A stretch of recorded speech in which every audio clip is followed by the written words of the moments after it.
저런 말을 하는 사람들은 이미 당신한테 충분히 호감을 가지고 있는 상태예요. 어필을 하고 있는 중인 거거든. 그러니까 당연히 내가 데이트 신청을 했을 때 거절을 하지 않겠지. 연애를 하려면 둘 중 하나는 액션을 취해야 되잖아요.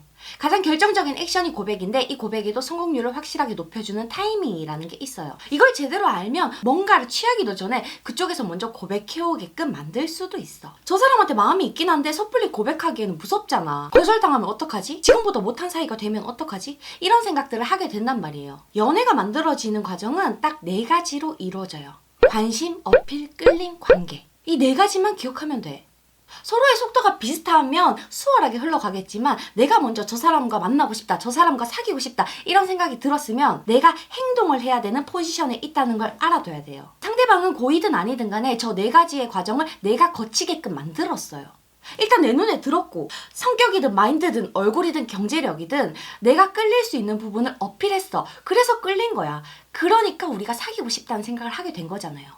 우리가 고백을 했을 때 가장 성공률이 높은 타이밍은 저 사람도 나와 같은 과정을 거치고 난 다음이라는 거지. 저건 짧으면 며칠 안에도 가능해요. 연애를 잘하는 사람들 있잖아. 그런 사람들은 자기가 인지하고 있지는 못하지만 저 과정들을 되게 빨리 끝내버려. 근데 저 사람들이라고 처음부터 잘했을까? 아니에요. 우린 지금부터 잘하면 되는 거야. 내가 대학교 다닐 때 모 대학에 되게 소문난 훈남을 꼬시는데 1달 반이 걸렸어요.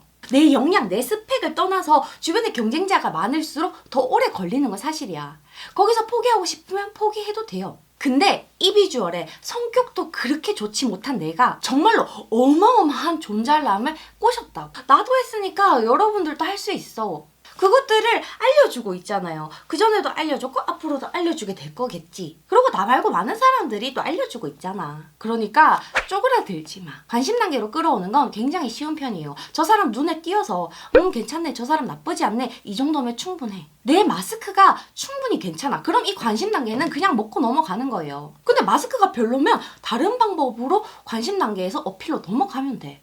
가능해요. 진짜 어려운 건 내 가치를 알게 하는 어필이라는 거예요. 이걸 제대로 못하면 끌림은 물론이고 당연히 관계까지 만들 수가 없어. 왜? 그냥 관심, 단순한 호감만으로 연애를 시작하는 사람은 없으니까. 썸에서 연애로 이어지지 않는 사람들, 소개팅을 했는데 애프터 다음에 까이는 사람들은 관심은 잘 만들었지만 어필로 이어지지 않는 거거든요. 며칠 전에 댓글로 이런 고민을 얘기해 주신 분도 있었는데 이분들은 어떤 어필이 잘 먹히냐보다는 어떤 걸 여자가 또는 남자가 싫어하는지 찾아보는 게 더 빨라요. 빠르게 손절 당할수록 내가 어필을 안 하고 있는 게 아니라 잘못된 어필을 하고 있는 경우들이 많거든. 고백 부분에서 고민이 있다고 메일을 보내주시는 분들 대다수가 짝녀한테 고백을 했다가 까이고 나서 연락을 주시더라고.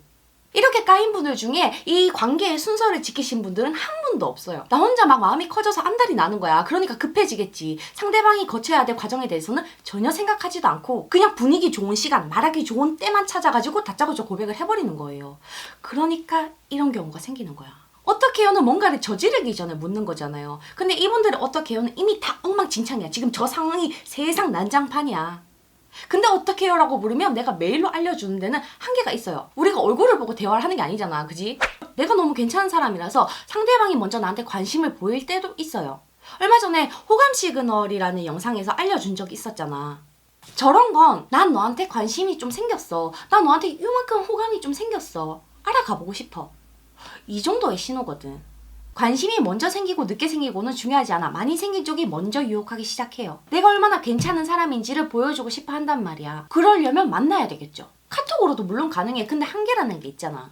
그래서 여자분들 중에는 나 이 영화 보고 싶은데 주말에 같이 보러 갈래요? 이렇게 얘기하는 언니들도 있어요. 근데 더 많은 비율로 이런 표현들을 은근히 한다던가 이런 말을 하게끔 유도하는 사람들이 있다는 거죠. 서로 관심이라는 게 확인됐으면 자연히 대화가 늘 거고 그 대화에서 적당히 분위기를 읽으면 되는데 난 정말 눈치라고는 1도 없어. 어떻게 저 여자들의 애매한 돌고래 소리를 읽어야 되는지 모르겠어 하시는 분들도 분명히 있을 거야. 그런 분들은 썸을 만드는 여자 언어를 참고하시길 바랄게요.